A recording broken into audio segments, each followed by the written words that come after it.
Well, I wouldn't want to give you ideas there about, being on time or anything.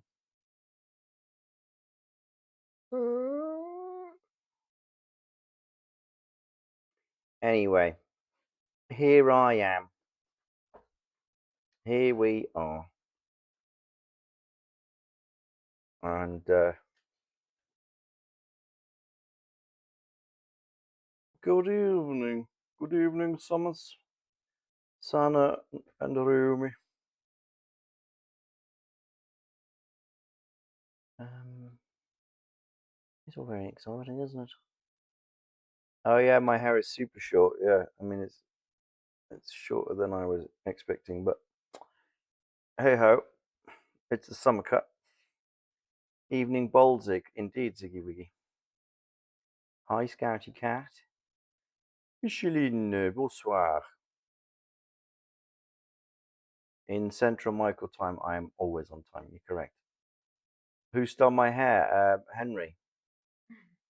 Thank you, Miss Effect. Henry came in and he chopped it all off. He was feeling quite hungry. Bonsoir, oui, oui. Non, c'est comme ça, donc, baf.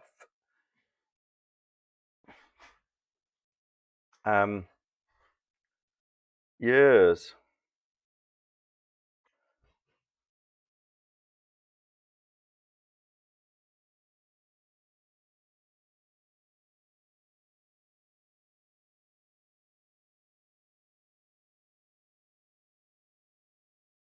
Right, so is this a Samson situation? Yes, I'm very weak now. I'm so weak.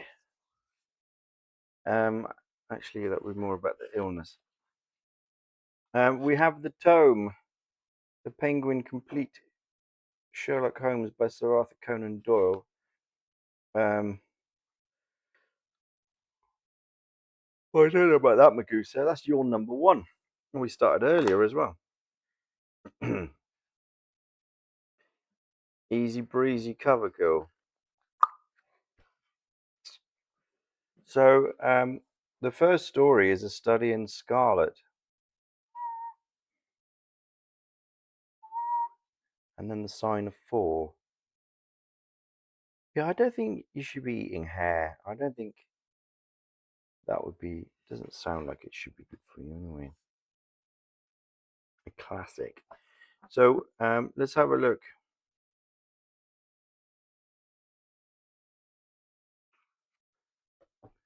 Let's have a look how long these.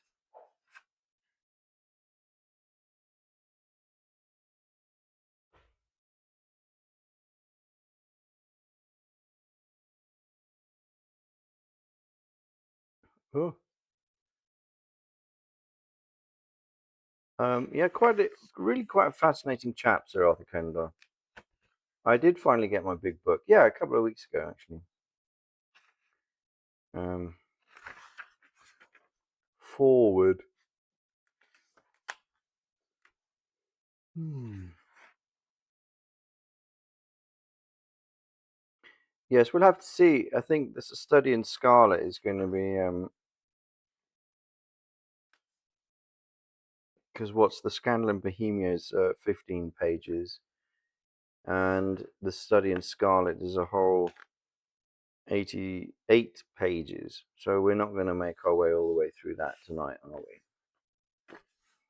So we will start with a study in Scarlet, and then when we get to the Adventures of Sherlock Holmes, we will skip those and we'll go to the memoirs and the return and the Hound of the Bow, the Hound of the Baskervilles, the Valley of Fear, and then his last bow.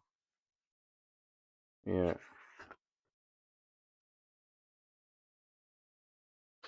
quite prolific, really. Yeah, I like Hound of the Baskervilles as well. So, double stream today. It's been a while, and I think we'll be doing more of that as and when time allows. It's when Watson and Sherlock first meet. That's right. So that's where we'll be starting tonight. Is a study in scarlet. You have hot milk with honey for everyone. That sounds great. I've just got water. According to Mrs. Dadzig, I'm not allowed wine because I'm on antibiotics or something.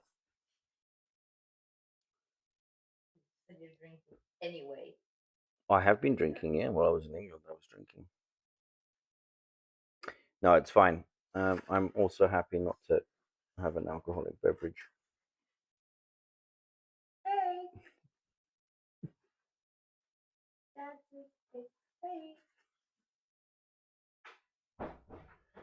Oh dear, what a thing to weigh in with there, Magusa. Um, that sounds rough. You're number two. Shall we begin?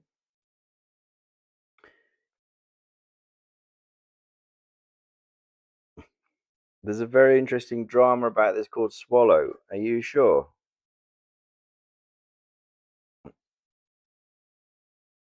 I know, Colmus Varvas. Anyway, here we go. Part 1, being a reprint from the reminiscences of John H. Watson, MD, late of the Army Medical Department. Chapter 1, Mr. Sherlock Holmes. In the year 1878, I took my degree of Doctor of Medicine at the University of London and proceeded to Netley to go through the course prescribed for surgeons in the Army. Having completed my studies there, I was duly attached to the 5th Northumberland Fusiliers as assistant surgeon. The regiment was stationed in India at the time, and before I could join it, the Second Afghan War had broken out.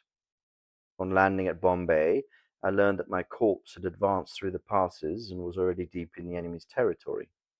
I followed, however, with many other officers who were in the same situation as myself and succeeded in reaching Kandahar in safety, where I found my regiment and at once entered upon my new duties. The campaign brought honours and promotion to many, but for me it had nothing but misfortune and disaster. I was removed from my brigade and attached to the Berkshires, with whom I served at the fatal battle of Maiwand. There I was struck on the shoulder by a Jezail bullet, which shattered the bone and grazed the subclavian artery. I should have fallen into the hands of the murderous Ghazis had it not been for the devotion and courage shown by Murray, my orderly, who threw me across a pack horse and succeeded in bringing me safely to the British lines. Worn with pain and weak from the prolonged hardships which I had undergone, I was removed, with a great train of wounded sufferers, to the base hospital in Peshawar. Here I rallied, and had already improved so far as to be able to walk about the wards, and even to bask a little upon the veranda, when I was struck down by enteric fever, that curse of our Indian possessions.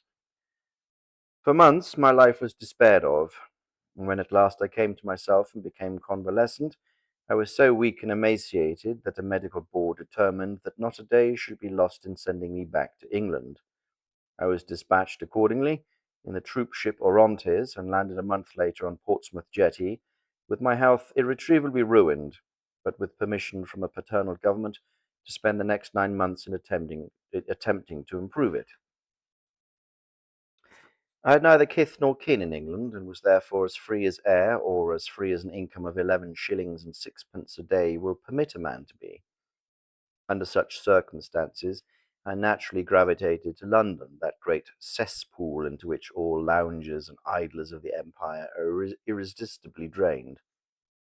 There I stayed for some time at a private hotel in the Strand, leading a comfortless, meaningless existence, and spending such money as I had considerably more freely than I ought. So alarming did the state of my finances become that I soon realized that I must either leave the metropolis and rusticate somewhere in the country, or that I must make a complete alteration in my style of living. Choosing the latter alternative, I began making up my mind to leave the hotel and take up my quarters in some less pretentious and less expensive domicile. On the very day that I had come to this conclusion, I was standing at the Criterion bar when someone tapped me on the shoulder, and turning around, I recognized young Stamford, who had been a dresser under me at Bart's. The sight of a friendly face in the great wilderness of London is a pleasant thing indeed to a lonely man. In old days, Stamford had never been a particular crony of mine, but now I hailed him with enthusiasm, and he, in his turn, appeared to be delighted to see me. In the exuberance of my joy, I asked him to lunch with me at the Holborn, and we started off together in a hansom. "Whatever have you been doing with yourself, Watson?" he asked in undisguised wonder as we rattled through the crowded London streets. "You're as thin as a lathe and as brown as a nut." Thin as a lath and brown as a nut. I gave him a short sketch of my adventures, and had hardly concluded it by the time that we reached our destination. "Poor devil," he said commiseratingly, after he had listened to my misfortunes. "What are you up to now?" "Looking for lodgings," I answered, trying to solve the problem as to whether it is possible to get comfortable rooms at a reasonable price. "That's a strange thing," remarked my companion. "You are the second man today that has used that expression to me." "And who was the first?" I asked. "A fellow who is working at the chemical laboratory up at the hospital.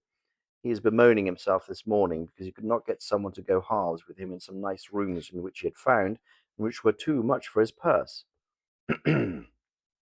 "By Jove," I cried, "if you really want someone to share the rooms and the expense, I'm the very man for him. I should prefer having a partner to being alone." Young Stamford looked rather strangely at me over his wine glass. "You don't know Sherlock Holmes yet," he said, "and perhaps you would not care for him as a constant companion." "Why? What is there against him?" "Well, I didn't say there was anything against him. He's a little queer in his ideas, an enthusiast in some branches of science. As far as I know, he's a decent fellow enough."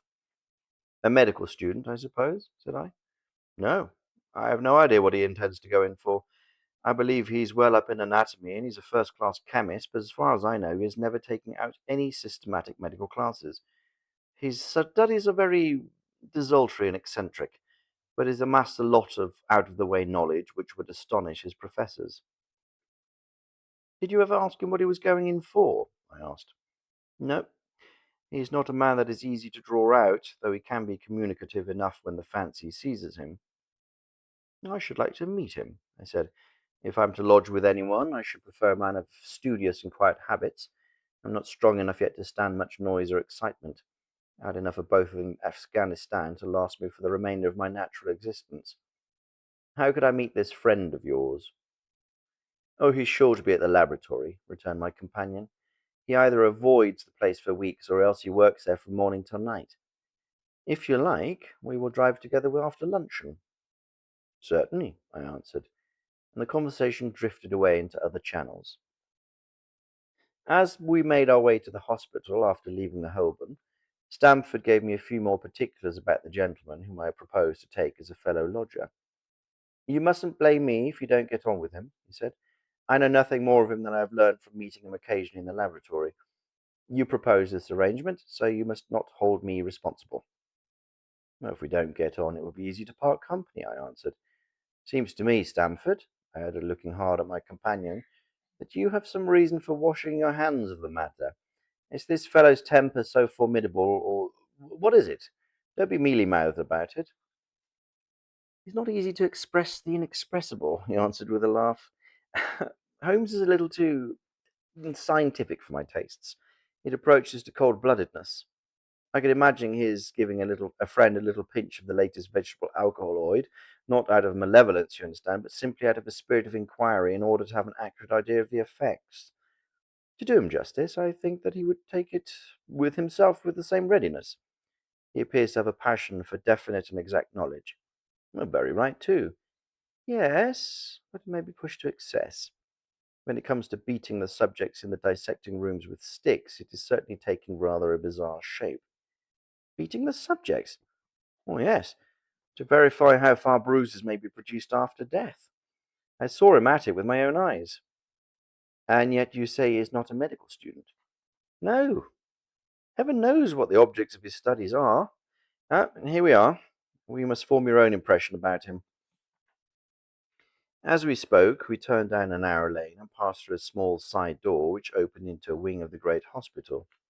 It was familiar ground to me, and I decided needed no guiding as we ascended the bleak stone staircase and made our way down the long corridor with a vista of whitewashed wall and dun-coloured doors.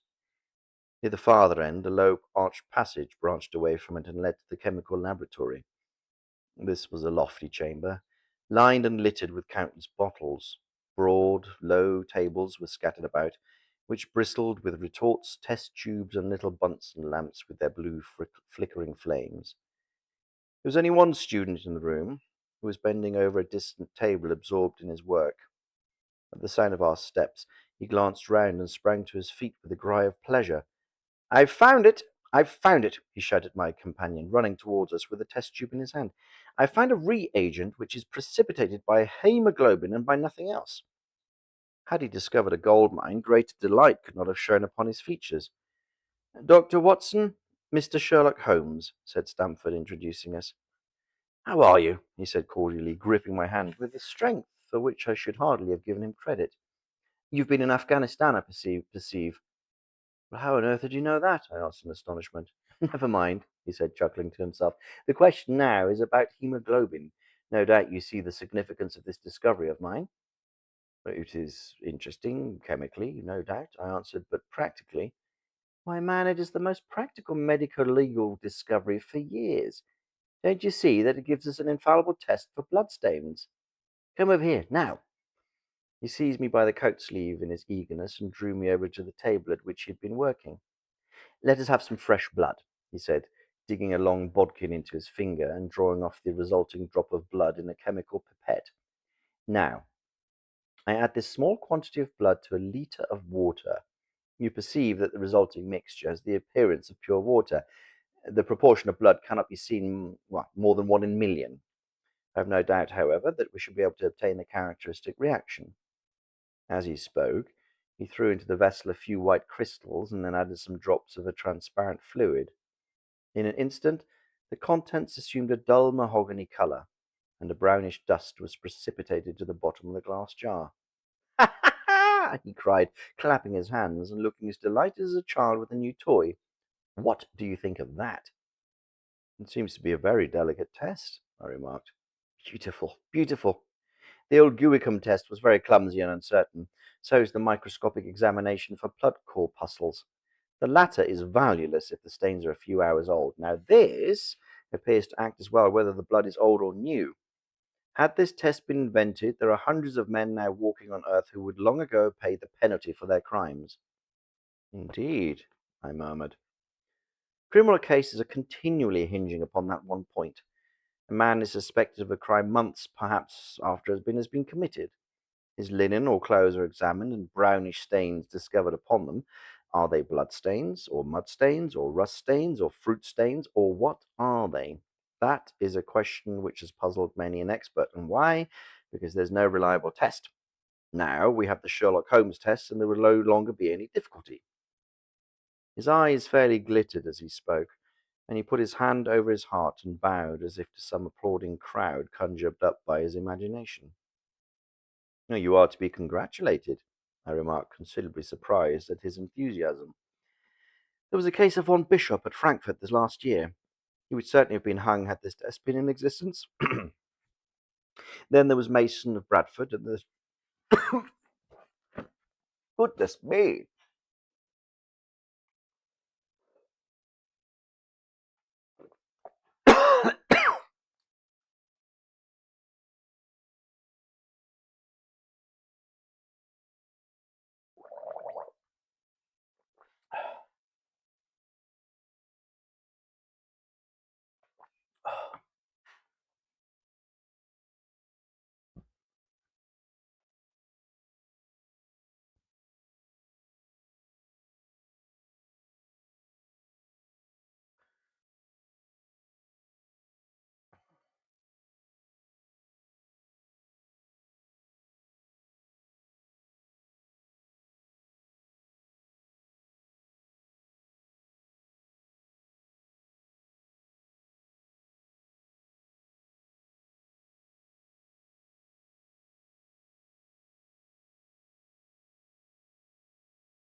I said, "Detvi, what, what, what?"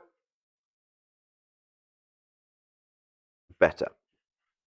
"I don't know. Something got into the back of my throat. I didn't like a little cry." crumb or something. Let's go back a little. There was a case of von Bishop at Frankfurt last year. He would certainly have been hung had his test been in existence. Then there was Mason of Bradford and notorious Muller, the Lefebvre of Montpellier, and Sampson of New Orleans. I could name a score of cases in which it would have been decisive. You seem to be a walking calendar of crime, said Stamford with a laugh. You might start a paper on those lines, call it the Police News of the Past. Very interesting reading it might be made too, remarked Sherlock Holmes, sticking a small piece of plaster over the prick on his finger. Have to be careful, he continued, turning to me with a smile, for I dabbled with poisons a good deal. He held out his hand as he spoke, and I noticed that it was all mottled over with small pieces of plaster and discoloured with strong acids. We came here on business, said Stamford, sitting down on a high three-legged stool and pushing another in my direction with his foot. My friend here wants to take diggings, and as you were complaining that you could get no one to go halves with you, I thought that I had better bring you two together. Sherlock Holmes seemed delighted at the idea of sharing his rooms with me. I have my eye on a suite in Baker Street, he said, which would suit us down to the ground. You don't mind the smell of strong tobacco, I hope? I always smoke a ship's myself, I answered. That's good enough. I generally have chemicals about and occasionally do experiments. Would that annoy you? By no means. Let me see. What are my shortcomings? I get in the dumps at times and don't open my mouth for days on end. You must not think I'm sulky when I do that. Just leave me alone. I'll soon be right. What have you to confess now? It's just as well for two fellows to know the worst of one another before they begin to live together. I laughed at his cross-examination. I keep a bull pup, I said, and I object to rouse because my nerves are shaken. I get up at all sorts of ungodly hours, and I'm extremely lazy. I have another set of vices when I'm well, but those are the principal ones at present. Do you include violin playing in your category of rows? He asked anxiously. It depends on the player, I answered. A well played violin is a treat for the gods. A badly played one. Oh, that's all right, he cried with a merry laugh. I think we may consider things settled. That is, if the rooms are agreeable to you. Now, when shall we see them? Call for me here at noon tomorrow, and we'll go together and settle everything, he answered. All right. Noon exactly, I said, shaking his hand. We left him working among his chemicals, and we walked together towards my hotel. By the way, I asked suddenly, stopping and turning upon Stamford, how the deuce did he know that I'd come from Afghanistan? My companion smiled an enigmatical smile. That's just his little peculiarity, he said. A good many people have wanted to know how he finds things out. Oh, a mystery, is it? I cried, rubbing my hands. This is very piquant. I am much obliged to you for bringing us together. The proper study of mankind as man, you know. You must study him then, Stamford said as he bade me goodbye. You'll find him a knotty problem, though. I'll wager he learns more about you than about him. Goodbye. Goodbye, I answered, and strolled on to my hotel, considerably interested in my new acquaintance. Chapter 2. The Science of Deduction. We met next day as he had arranged, and inspected the rooms at number 221B Baker Street, of which we had spoken at our meeting. They consisted of a couple of comfortable bedrooms and a single large airy sitting room, cheerfully furnished and illuminated by two broad windows. So desirable in every way were the apartments, and so moderate did the terms seem when divided between us, that the bargain was concluded upon the spot, and we at once entered into possession. That very evening I moved my things round from the hotel, and on the following morning Sherlock Holmes followed me with several boxes and portmanteaus. For a day or two we were busily employed in unpacking and laying out our property to the best advantage. That done, we gradually began to settle and to accommodate ourselves to our new surroundings. Holmes was certainly not a difficult man to live with. He was quiet in his ways, and his habits were regular. It was rare for him to be up after 10 at night, and he had invariably breakfasted and gone out before I rose in the morning. Sometimes he spent his day at the chemical laboratory, sometimes in the dissecting rooms, and occasionally in long walks which appeared to take him into the lowest portions of the city. Nothing could exceed his energy when the working fit was upon him, but now and again a reaction would seize him, and for days on end he would lie upon the sofa in the sitting room, hardly uttering a word or moving a muscle from morning to night. On these occasions, I have noticed such a dreamy, vacant expression in his eyes that I might have suspected him of being addicted to the use of some narcotic had not the temperance and cleanliness of his whole life forbidden such a notion. As the weeks went by, my interest in him and my curiosity as to his aims in life gradually deepened and increased. His very person and appearance were such as to strike the attention of the most casual observer. In height, he was rather over 6 feet, and so excessively lean that he seemed to be considerably taller. His eyes were sharp and piercing, save during those intervals of torpor to which I have alluded, and his thin, hawk-like nose gave his whole expression an air of alertness and decision. His chin, too, had the prominence and squareness which mark the man of determination. His hands were invariably blotted with ink and stained with chemicals, yet he was possessed of extraordinary delicacy of touch, as I frequently had occasion to observe when I watched him manipulating his fragile philosophical instruments. The reader may set me down as a hopeless busybody when I confess how much this man stimulated my curiosity, and how often I endeavoured to break through the reticence which he showed on all that concerned himself. Before pronouncing judgment, however, be it remembered how objectless was my life, and how little there was to engage my attention. My health forbade me from venturing out unless the weather was exceptionally genial, and I had no friends who would call upon me and break the monotony of my daily existence. Under these circumstances, I eagerly hailed the little mystery which hung around my companion, and spent much of my time in endeavoring to unravel it. He was not studying medicine. He had himself, in reply to a question, confirmed Stanford's opinion upon that point.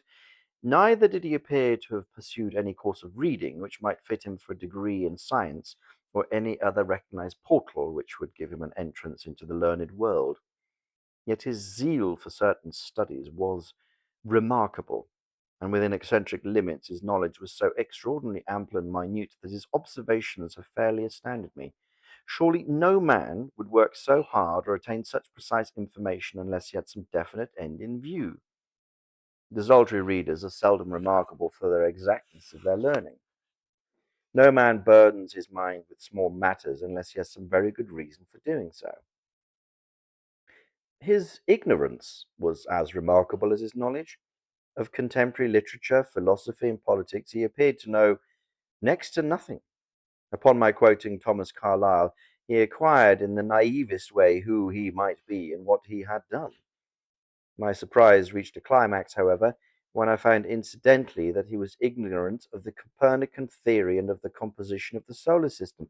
That any civilized human being in this 19th century should not be aware that the Earth traveled around the sun appeared to me such an extraordinary fact that I could hardly realize it. You appear to be astounded, or astonished, he said, smiling at my expression of surprise. Now that I do not know it, I shall do my best to forget it. To forget it? You see, he explained, I consider that a man's brain originally is like a little empty attic, and you have to stock it with such furniture as you choose. A fool takes in all the lumber of every sort that he comes across, so that the knowledge which might be useful to him gets crowded out, or at best is jumbled up with a lot of other things, so that he has a difficulty in laying his hands upon it. Now, the skilful workman is a very careful one indeed, and as to what he takes into his brain attic.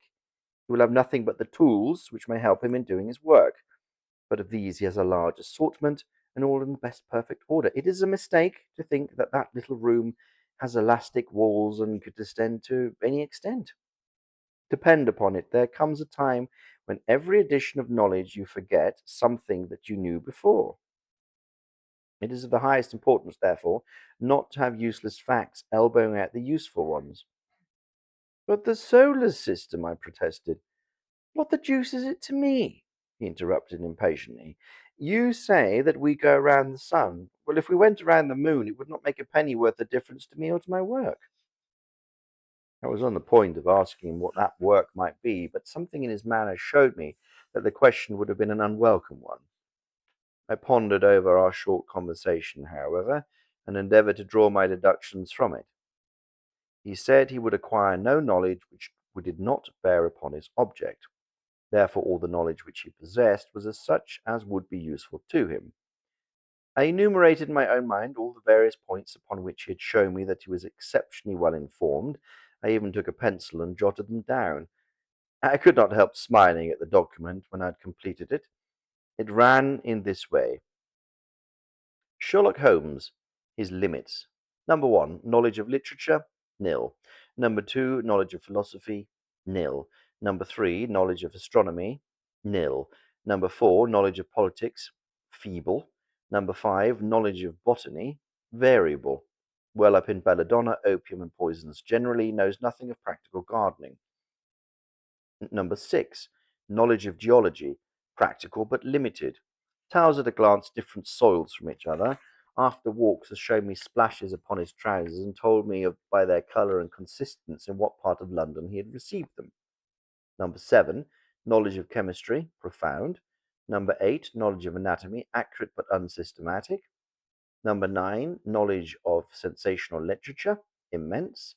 He appears to know every detail of every horror perpetrated in the century. Number 10, plays the violin well. Number 11 is an expert single stick player, boxer, and swordsman. Number 12 has a good practical knowledge of British law. When I got so far in my list, I threw it into the fire in despair. If I can only find out what the fellow is driving at by reconciling all these accomplishments and discovering a calling which needs them all, I said to myself, I may as well give it the attempt at once. I see that I have alluded about his powers upon the violin. These were very remarkable, but as eccentric as all his other accomplishments. That he could play pieces, and difficult pieces, I knew well, because at my request he has played me some of Mendelssohn's Lieder and other favourites. When left to himself, however, he would seldom produce any music or attempt any recognized air. Leaning back in his armchair of an evening, he would close his eyes and scrape carelessly at the fiddle which was thrown across his knee. Sometimes the chords were sonorous and melancholy. Occasionally they were fantastic and cheerful. Clearly they reflected the moods and thoughts which possessed him, but whether the music aided those thoughts or whether the playing was simply the result of a whim or fancy was more than I could determine. I might have rebelled against these exasperating solos had it not been that he usually terminated them by playing in quick succession a whole series of my favourite airs as a slight compensation for the trial upon my patience. During the first week or so, we had no callers, and I began to think that my companion was as friendless a man as I was myself. Presently, however, I found that he had many acquaintances, and those in the most different classes of society. There was one little sallow, rat-faced, dark-eyed fellow who was introduced to me as Mr. Lestrade, who came 3 or 4 times in a single week. One morning a young girl called, fashionably dressed, and stayed for half an hour or more. The same afternoon brought a grey-headed, seedy visitor, looking like a Jew peddler, who appeared to me to be much excited, and who was closely followed by a slipshod elderly woman. On another occasion, an old, white-haired gentleman had an interview with my companion, and on another, a railway porter in his velveteen uniform. When any of these nondescript individuals put in an appearance, Sherlock Holmes used to beg for the use of the sitting room, and I would retire to my bedroom. He always apologized to me for putting me to this inconvenience. I have to use this room as a place of business, he said, and these people are my clients. Again, I had an opportunity of asking him a point blank question. Again, my delicacy prevented me from forcing another man to confide in me. I imagined at the time that he would have some strong reason for not alluding to it, but he soon dispelled the idea by coming round to the subject of his own accord. Oh, hello, raiders from Drake Ward 71. Thank you very much.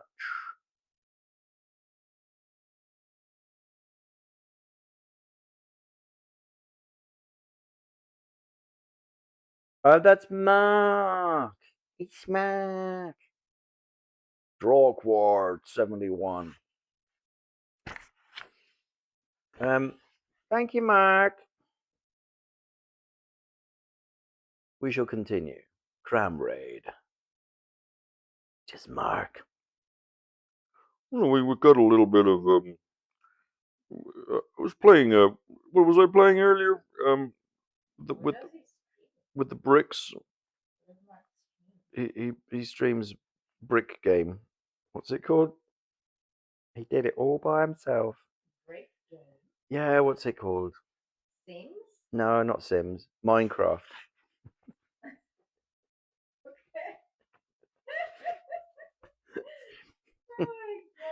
Brick game is now what it's called from now on. Brick game. Boomers!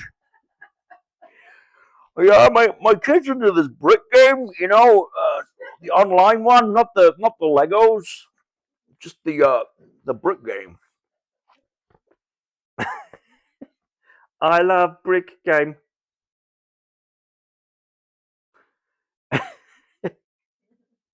All right, here we go. Sherlock Holmes is coming to the subject of his own accord. It was upon the 4th of March, as I have good reason to remember, that I rose somewhat earlier than usual, and found that Sherlock Holmes had not yet finished his breakfast. The landlady had become so accustomed to my late habits that my place had not been laid for nor my coffee prepared. With the unreasonable petulance of mankind, I rang the bell and gave a curt intimation that I was ready. Then I picked up a magazine from the table and attempted to while away the time with it, while my companion munched silently at his toast. One of the articles had a pencil mark at the heading, and I naturally began to run my eye through it. Its somewhat ambitious title was "The Book of Life," and it attempted to show how much an observant man might learn by an accurate and systematic examination of all that came his way. It struck me as being a remarkable mixture of shrewdness and of absurdity. The reasoning was close and intense, but the deductions appeared to me to be far fetched and exaggerated. The writer claimed, by a momentary expression, a twitch of a muscle or a glance of an eye, to fathom a man's inmost thoughts. Deceit, according to him, was an impossibility in the case of one trained to observation and analysis. His conclusions were as infallible as so many propositions of Euclid. So startling would his results appear to the uninitiated that until they learned the processes by which he had arrived at them, they might well consider him as a necromancer. From a drop of water, said the writer, a logician could infer the possibility of an Atlantic or a Niagara without having seen or heard of one or the other. So all life is a great chain, the nature of which is known whenever we have shown a single link of it. Like all other arts, the science of deduction and analysis is one which can only be acquired by long and patient study, nor is life long enough to allow any mortal to attain the high possibility of perfection in it. Before turning to those moral and mental aspects of the matter which present the greatest difficulties, let the inquirer begin by mastering more elementary problems.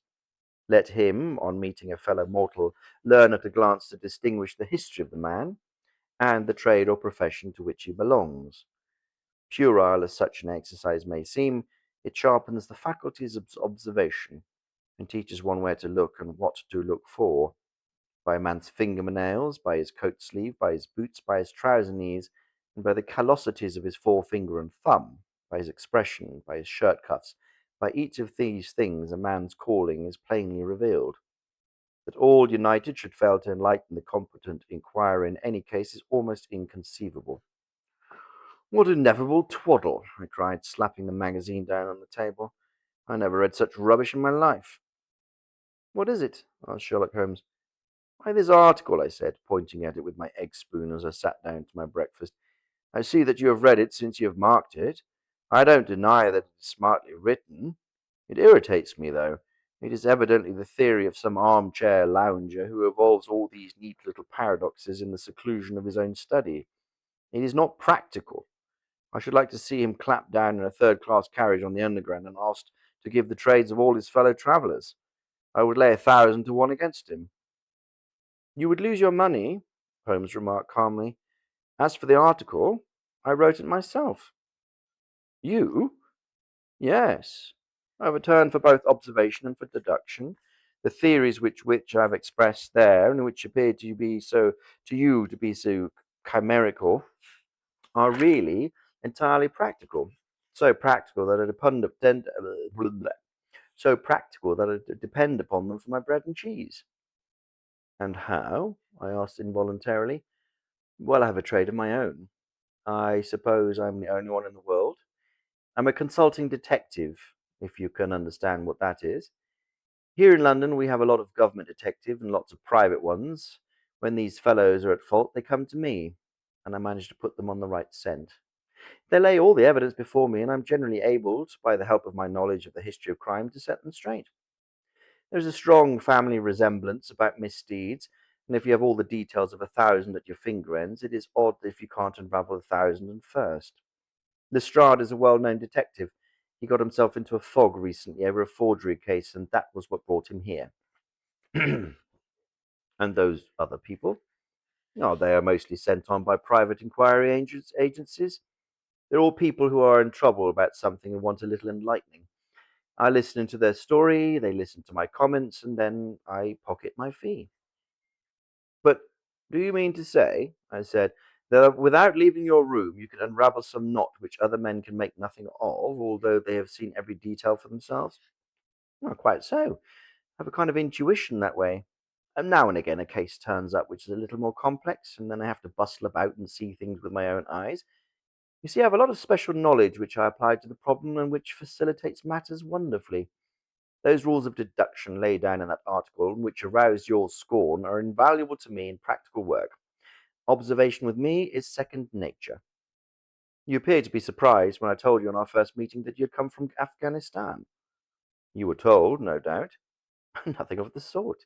I knew you came from Afghanistan. From long habit, the train of thoughts ran so swiftly through my mind that I arrived at the conclusion without being conscious of indeterminate steps. There were such steps, however. The train of reasoning ran. Here is a gentleman of medical type, but with the air of a military man, clearly an army doctor then.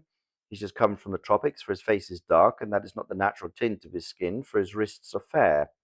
He has undergone hardship and sickness, as his haggard face clearly shows. Stravichko. His left arm has been injured. He holds it in a stiff and unnatural manner. Where in the tropics should an English army doctor have been seen such hardship and got his arm wounded? Clearly in Afghanistan. The whole train of thought did not occupy a second. And then I remarked that you came from Afghanistan and you were astonished. Well, it is simply enough as you explain it, I said, smiling. You remind me of Edgar Allan Poe's Dupin. I had no idea that such individuals did exist out of sides of stories. Bless you, bless you, bless you, bless you, Dasha. Bless you. From Sana, Bianco, Gelsas, Hill, Sazzleshake, Summers. And yes, Poe mentioned.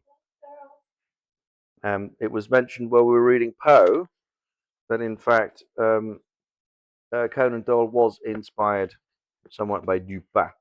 But of course, the main inspiration for it was his professor. I can't remember his name though. Does anybody remember what the name of his professor was?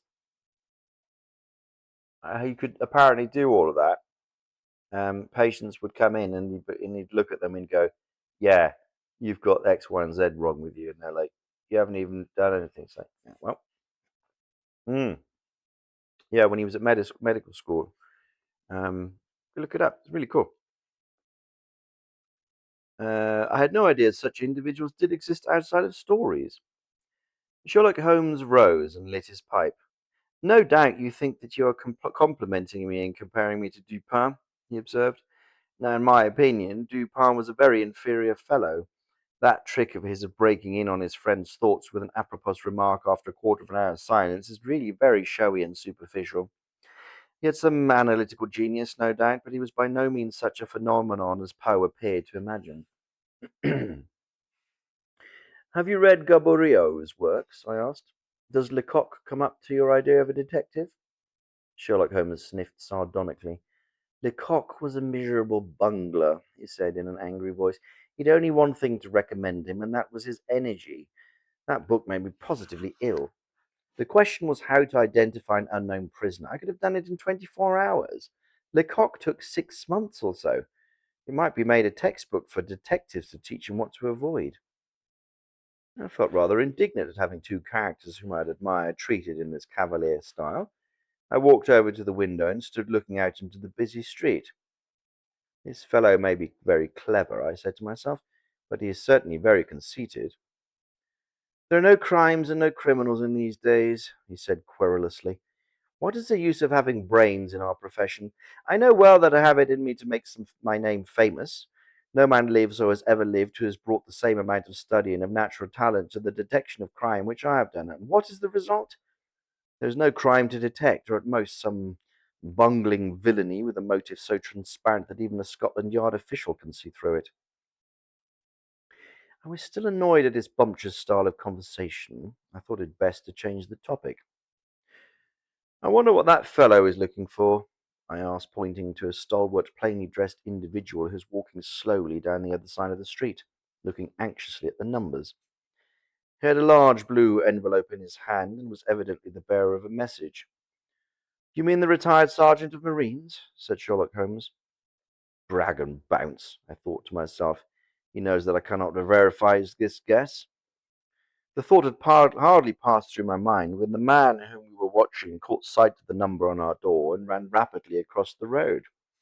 We heard a loud knock, a deep voice below, and heavy steps ascending to the stair.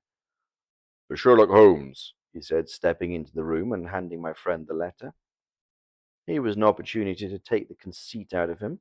He little thought of this when he made that random shot. May I ask, my lad, I said in the blandest voice, what your trade may be? Commissaire, sir, he said roughly. Uniform away for repairs. And you were? I asked, with a slightly malicious glance at my companion. Sergeant, sir. Royal Marine Light Infantry, sir. No answer? Right, sir. He clicked his heels together, raised his hand in salute, and was gone. Chapter 3. The Lauriston Garden Mystery. I confess that I was considerably startled by this fresh proof of the practical nature of my companion's theories. My respect for his powers of analysis increased wondrously. There still remained some lurking suspicion in my mind, however, that the whole thing was a prearranged episode intended to dazzle me, that what earthly object he could have in taking me in was past my comprehension. When I looked at him and he had finished reading the note, and his eyes had assumed the vacant, lacklustre expression which showed mental abstraction. How in the world did you deduce that? I asked. Deduce what? He said petulantly. Why, that he was a retired sergeant of Marines. Oh, I have no time for trifles, he answered brusquely, then with a smile. Excuse my rudeness. You broke the thread of my thoughts. Perhaps it is as well. So you were actually not able to see that the man was a sergeant of Marines? Oh, no, indeed. Well, it's easier to know it than to explain why I know it. If you were asked to prove that two and two made four, you might find some difficulty, and yet you are quite sure of the fact. Even across the street, I could see a great blue anchor tattooed on the back of the fellow's hand. That smacked of the sea. He had a military carriage, however, and regulation side whiskers. And there we have a Marine. He was a man with some amount of self-importance and a certain air of command. He must have observed the way in which he held his head and swung his cane. A steady, respectable, middle-aged man, too, on the face of him, all facts which led me to believe that he had been a sergeant. Wonderful, I ejaculated. Commonplace, said Holmes, though I thought from his expression that he was pleased at my evident surprise and admiration. I said just now that there were no criminals. It appears that I am wrong. Look at this. He threw me over the note which the commissaire had brought. Why, I cried as I cast my eye over it. Well, this is terrible. It does seem a little out of the common, he remarked calmly. Would you mind reading it out to me aloud? This is the letter which I read to him. My dear Mr. Sherlock Holmes, there's been a bad business during the night at 3 Lauriston Gardens off Brixton Road. Our man on the beat saw a light there about 2 in the morning, and as the house was an empty one, suspected that something was amiss. He found the door open, and in the front room, which is bare of furniture, discovered the body of a gentleman, well dressed, and having cards in his pocket bearing the name of Enoch J. Drebber, Cleveland, Ohio, USA. There'd been no robbery, nor is there any evidence as to how the man met his death. There are marks of blood in the room, but there is no wound upon his person. We're at a loss as to know how he came into the empty house. Indeed, the whole affair is a puzzler. If you can come around to the house any time before 12, you will find me there. I've left everything in status quo until I hear from you. If you're unable to come, I shall give you fuller details and would esteem it as a great kindness if you would favour me with your opinions. Yours faithfully, Tobias Gregson. Gregson is the smartest of the Scotland Yarders, my friend remarked. He and Lestrade are the pick of a bad lot.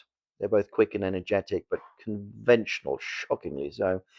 They have their knives into one another, too. They're as jealous as a pair of professional beauties. There'll be some fun over this case if they are both put about upon the scent. I was amazed at the calm way in which he rippled on. Surely there's not a moment to be lost, I cried. Shall I go and order a cab? I'm not sure about whether I shall go. I am most incurably lazy devil that ever stood in shoe leather. That is, when the fit is on me, for I can be spry enough at times. Why, it is such a chance as you've been longing for. Oh, my dear fellow, what does it matter to me? Supposing I unravel the whole matter, you may be sure that Gregson, Lestrade and Co. will pocket all the credit. That comes of being an unofficial personage. Oh, but he begs you to help him. Yes, he knows that I'm his superior and acknowledges to me, but he would cut his tongue out before he would own it to any third person. However, we may as well go and have a look. I shall work it out on my own hook. I may have a laugh at them. I have nothing else. Come on. He hustled on his overcoat and bustled about in a way that showed that an energetic fit had superseded the apathetic one. Get your hat, he said. Well, you wish me to come? Well, yes, if you have nothing better to do. A minute later, we were both in a hansom driving furiously for Brixton Road. It was a foggy, cloudy morning, and a dun-coloured veil hung over the housetops, looking like the reflection of the mud-coloured streets beneath. My companion was in the best of spirits and prattled away about Cremona fiddles and the difference between a Stradivarius and an Amati. As for myself, I was silent, for the dull weather and the melancholy business upon which we were engaged depressed my spirits. You don't seem to give much thought to the matter in hand, I said at last, interrupting Holmes' musical disquisition. No data yet, he answered. It is a capital mistake to theorize before we have all the evidence. It biases the judgment. Well, you will have your data soon, I remarked, pointing with my finger. This is Brixton Road, and that is the house, if I'm not very much mistaken. So it is. Stop, driver, stop! We were still 100 yards or so from it, but he insisted upon our alighting, and we finished our journey upon foot. Number 3, Lauriston Gardens, wore an ill-omened and minatory look. It was one of 4 which stood back some little way from the street, 2 being occupied and 2 empty. The latter 2 looked out with 3 tiers of vacant, melancholy windows, which were blank and dreary, save that here and there a "To Let" card had been developed like a cataract upon the bleared panes. A small garden, sprinkled over with scattered eruption of sickly plants, separated each of these houses from the street, and was traversed by a narrow path, yellowish in colour, and consisting apparently of a mixture of clay and of gravel. The whole place was very sloppy from the rain, which had fallen through the night. The garden was bounded by a 3-foot brick wall with a fringe of wood rails upon the top, and against this wall was leaning a stalwart police constable, surrounded by a small knot of loafers, who craned their necks and strained their eyes in the vain hope of catching some glimpse of the proceedings within.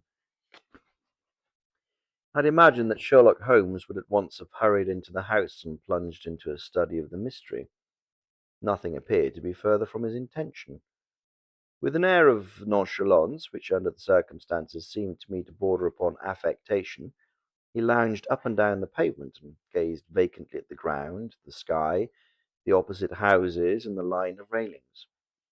Having finished his scrutiny, he proceeded slowly down the path, or rather down the fringe of grass which flanked the path, keeping his eyes riveted upon the ground.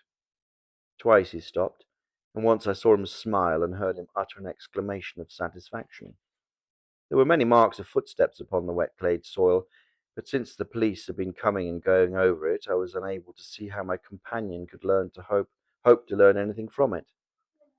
Still, I had had such extraordinary evidence of the quickness of his perceptive faculties that I had no doubt that he would see a great deal which was hidden from me. At the door of the house we were met by a tall, white-faced, flaxen-haired man, with a notebook in his hand, who rushed forward and wrung my companion's hand with effusion. "It is indeed kind of you to come," he said. "I've had everything left untouched." "Except that," my friend answered, pointing at the pathway. If a herd of buffaloes had passed along, there could not have been a greater mess. No doubt, however, you'd drawn your own conclusions, Gregson, before you permitted this. I have had so much to do inside the house, the detective said evasively. My colleague Lestrade is here. I've relied upon him to look after this. Holmes glanced at me and raised his eyebrows sardonically. With two such men as yourself and Lestrade upon the ground, there will not be much for a third party to find out, he said. Gregson rubbed his hands in a self-satisfied way. I think we may have done all that could be done, he answered. It's a queer case, though. I knew your taste for such things. Did you not come here in a cab? Asked Sherlock Holmes. No, sir. Nor Lestrade? No, sir. Then let us go and look at the room. With which inconsequent remark he strode on into the house, followed by Gregson, whose features expressed his astonishment. A short passage, bare planked and dusty, led to the kitchen and offices. Two doors opened out of it to the left and to the right. One of these had obviously been closed for many weeks. The other belonged to the dining room, which was the apartment in which the mysterious affair had occurred.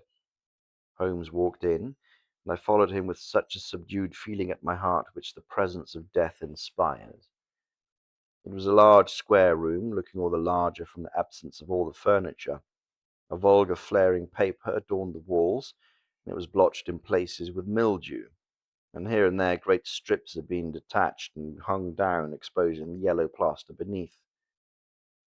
Opposite the door was a showy fireplace, surmounted by a mantelpiece of imitation white marble. On one corner of this was the stump of a red wax candle. The solitary window was so dirty that the light was hazy and uncertain, giving a dull grey tinge to everything, which was intensified by the thick layer of dust which coated the whole apartment. All these details I observed afterwards. At present, my attention was centred upon the single grim, motionless figure which lay stretched upon the boards, with vacant, sightless eyes staring up at this discoloured ceiling. It was that of a man about 43 or 44 years of age, middle-sized, broad-shouldered, with crisp, curling black hair and a short, stubbly beard. He was dressed in a heavy broadcloth frock coat and waistcoat, with night-coloured trousers and immaculate collars and cuffs. A top hat, well brushed and trim, was placed upon the floor beside him. His hands were clenched and his arms thrown abroad, while his lower limbs were interlocked, as though his death struggle had been a grievous one. On his rigid face there stood an expression of horror, and, as it seems to me, of hatred, such as I have never seen upon a human features. This malignant and terrible contortion, combined with the low forehead, blunt nose, and prognathous jaw, gave the dead man a singularly simious and ape-like appearance, which was increased by his writhing and unnatural posture. I have seen death in many forms, but never has it appeared to me in a more fearsome aspect than in that dark, grimy apartment which looked out upon one of the main arteries of suburban London. Lestrade, lean and ferret-like as ever, was standing in the doorway and greeted my companion and myself. "Well, this case will make a stir, sir," he remarked. "Beats anything I have seen, and I'm no chicken." "There is no clue?" said Gregson. "None at all," chimed in Lestrade. Sherlock Holmes approached the body and, kneeling down, examined it intently. "You are sure that there is no wound?" he asked, pointing to numerous gouts and splashes of blood which lay all around. "Positive," cried both detectives. "Then, of course, this blood belongs to a second individual, presumably the murderer, if murder has been committed. It reminds me of the circumstances attendant on the death of Jan Hensen in Utrecht in the year of '34. Do you remember the case, Gregson?" "Oh, no, sir." "Read it up. You really should. There is nothing new under the sun. It has all been done before." As he spoke, his nimble fingers were flying here, there, and everywhere, feeling, pressing, unbuttoning, examining, while his eyes wore the same faraway expression which I have already remarked upon. So swiftly was the examination made that one could hardly have guessed the minuteness with which it was conducted. Finally, he sniffed the dead man's lips, and then glanced at the soles of his patent leather boots. "He has not been moved at all?" he asked. No more than was necessary for the purposes of our examination.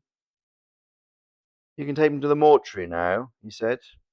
There's nothing more to be learned. Gregson had a stretcher and 4 men at hand. At his call, they entered the room, and the stranger was lifted and carried out. As they raised him, a ring tinkled down and rolled across the floor. Lestrade grabbed it and stared at it with mystified eyes. "There's been a woman here," he cried. "It's a woman's wedding ring." He held it out as he spoke upon the palm of his hand. We all gathered round him and gazed at it. There could be no doubt that the circlet of plain gold had once adorned the finger of the bride. "Oh, this complicates matters," said Gregson. "Heaven knows they were complicated enough before." "You sure it doesn't simplify them?" observed Holmes. "There's nothing to be learned staring at it. What did you find in his pockets?" "Well, we have it all here," said Gregson, pointing to a litter of objects upon the bottom steps of the stairs. "A gold watch, number 97163 by Barrow of London. Gold Albert chain, very heavy and solid. Gold ring with Masonic device. Gold pin, bulldog's head with rubies as eyes. Russian leather card case with cards of Enoch J. Drebber of Cleveland corresponding with the EJD upon the linen. No purse, but loose money to the extent of £7.13. Pocket edition of Boccaccio's Decameron with the name of Joseph Stangerson upon the flyleaf. 2 letters, one addressed to E.J. Drebber and one to Joseph Stangerson. At what address? American Exchange Strand, to be left till called for. They are both from the Guian Steamship Company and refer to the sailing of their boats from Liverpool. It is clear that this unfortunate man was about to return to New York. Have you made any inquiries as to this man Stangerson?" "I did it at once, sir," said Gregson. "I've advertisements sent to all the newspapers, and one of my men has gone to the American Exchange, but he's not returned yet." "Have you sent to Cleveland?" "We telegraphed this morning." "How did you word your inquiries?" "Well, we simply detailed the circumstances and said that we should be glad of any information which could help us." "You did not ask for particulars on any point which appeared to you to be crucial?" "I asked about Stangerson." "Nothing else? Is there no circumstance on which this whole case appears to hinge? Will you not telegraph again?" "I've said all I have to say. I've said all I have to say," said Gregson in an offended voice. Sherlock Holmes chuckled to himself and appeared to be about to make some remark when Lestrade, who had been in the front room while we were holding this conversation in the hall, reappeared upon the scene, rubbing his hands in a pompous and self-satisfied manner. "Mr. Gregson," he said, "I've just made a discovery of the highest importance, and one which would have been overlooked had I not made a careful examination of the walls." The little man's eyes sparkled as he spoke, and he was evidently in a state of suppressed exultation at having scored a point against his colleague. "Come here," he said, bustling back into the room, the atmosphere of which felt clearer since the removal of its ghastly inmate. "Now stand there." He struck a match on his boot and held it up against the wall. "Look at that," he said triumphantly. I remarked that the paper had fallen away in parts, and in this particular corner of the large piece, and literal corner of the room, a large piece had peeled away, leaving a yellow square of coarse plastering. Across this bare space, there was scrawled in blood-red letters a single word: Rash. "What do you think of that?" cried the detective with the air of a showman exhibiting his show. This was overlooked because it was in the darkest corner of the room, and no one thought of looking there. The murderer has written it with his or her own blood. See this smear where it's trickled down the wall? That deposes of the idea of suicide, anyhow. Why was that corner chosen to write it on? I will tell you. You see that candle on the mantelpiece? It was lit at the time. If it was lit, this corner would be the brightest instead of the darkest portion of the wall. "And what does that mean now that you have found it?" asked Gregson in a depreciatory voice. "Mean? Well, it means that the writer was going to put the female name Rachel, but was disturbed before he or she had time to finish. You mark my words, when this case comes to be cleared up, you will find that a woman named Rachel was something to do with it. It's all very well for you to laugh, Mr. Sherlock Holmes. You may be very smart and clever, but the old hound is the best when all is said and done." "Really beg your pardon," said my companion, who had ruffled the little man's temper by bursting into an explosion of laughter. You certainly have the credit of being the first of us to find this out, and as you say, it bears every mark of having been written by the other participant in last night's mysteries. I have not yet had time to examine this room yet, but with your permission I shall do so now. As he spoke, he whipped a tape measure and a large round magnifying glass from his pocket. With these two implements, he trotted noiselessly about the room, stopping sometimes, occasionally leaning, and once lying flat upon his face.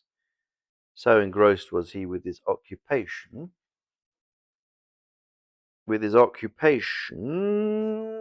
that he appeared to have forgotten our presence, for he chattered away to himself under his breath the whole time, keeping up a running fire of exclamations, groans, whistles, and little cries suggestive of encouragement and of hope. As I watched him, I was irresistibly reminded of a pure-blooded, well-trained foxhound as it dashes backward and forward through the covert, whining in its eagerness until it comes across the lost scent. For 20 minutes or more he continued his researches, measuring with the most exact care the distance between marks, which were entirely invisible to me, and occasionally applying his tape to the walls in an equally incomprehensible manner. In one place he gathered up very carefully a little pile of grey dust from the floor and packed it away in an envelope. Finally, he examined with his glass the word upon the wall, going over every letter of it with the most minute exactness. This done, he appeared to be satisfied, for he placed his tape and his glass in his pocket. They say that genius is an infinite capacity for taking pains, he remarked with a smile. It's a very bad definition, but it does apply to detective work. Gregson and Lestrade had watched the manoeuvres of their amateur companion with considerable curiosity and some contempt. They evidently failed to appreciate the fact, which I began to realize, that Sherlock Holmes's smallest actions were all directed towards some definite and practical end. Well, what do you think of it, sir? They both asked. It would be robbing you of the credit of the case if I were to presume to help you, remarked my friend. You're doing so well, so now that would be a pity for anyone to interfere. There was a world of sarcasm in his voice as he spoke. If you will let me know how your investigations go, he continued, I shall be happy to give you any help I can. In the meantime, I should like to speak to the constable who found the body. Can you give me his name and address? Lestrade glanced at his notebook. John Rance, he said. He's off duty now. You'll find him at 46 Audley Court, Kennington Park Gate. Holmes took a note of the address. Come along, Doctor. We should go and look him up. I'll tell you one of the things which may help you in this case, he continued, turning to the two detectives. There's been murder done, and the murderer was a man. He was more than 6 feet high, he was in the prime of life, and had small feet for his height. He wore coarse, square-toed boots, and smoked a Trichinopoly cigar. He came here with his victim in a four-wheeled cab, which was drawn by a horse with three old shoes and one new one on his off foreleg. In all probability, the murderer had a florid face, and the fingernails of his right hand were remarkably long. These are only a few indications, but they may assist you. Lestrade and Gregson glanced at each other with an incredulous smile. If this man was murdered, how was it done? Asked the former. Poison, said Sherlock Holmes curtly, and strode off. One other thing, Lestrade, he added, turning round at the door. Rache is the German name for revenge. Rache. So don't lose your time looking for Miss Rachel. With which Parthian shot he walked away, leaving the two rivals open-mouthed behind him. Well, dear friends,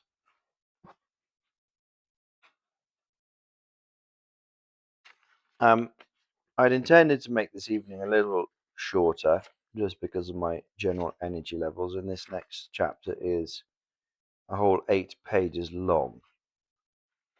So, we will leave it for tonight. But it is an intrigue, isn't it?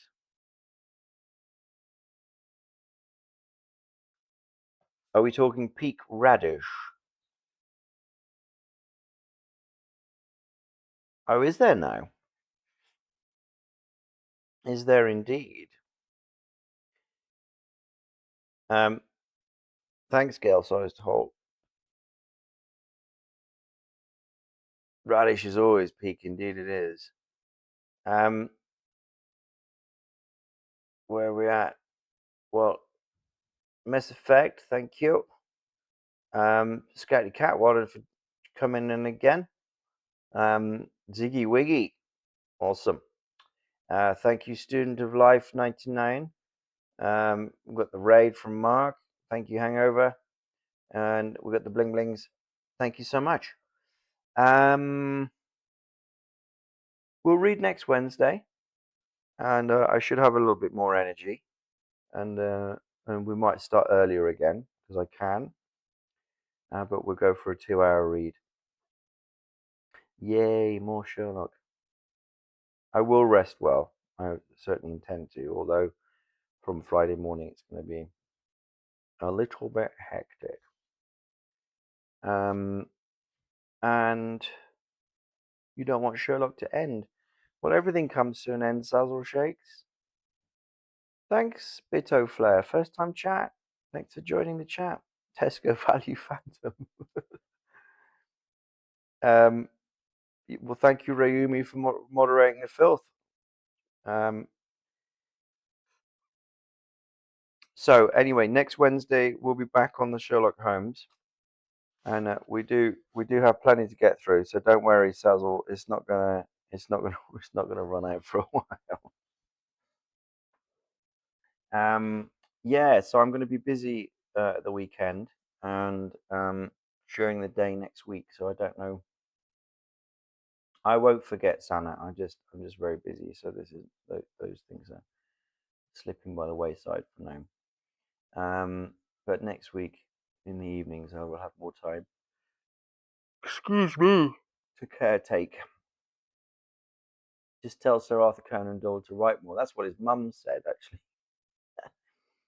Do you know why there are so many? He didn't actually want to write Sherlock Holmes. He kept running out of money, basically. That's why. He was a doctor, and sometimes his practice was a little slow. What he was actually into writing was historical novels. He was particularly, what were they called, the Red Company or the White Company? It was about this kind of mercenary unit of bowmen during the 100 Years' War. Obsessed with that. Yeah, and he was really into fairies and seances. I urge you to look. I think you should find it on YouTube. But he was one of the first people recorded um, on film with sound, actually. And he talks about Sherlock Holmes and his love of mysticism.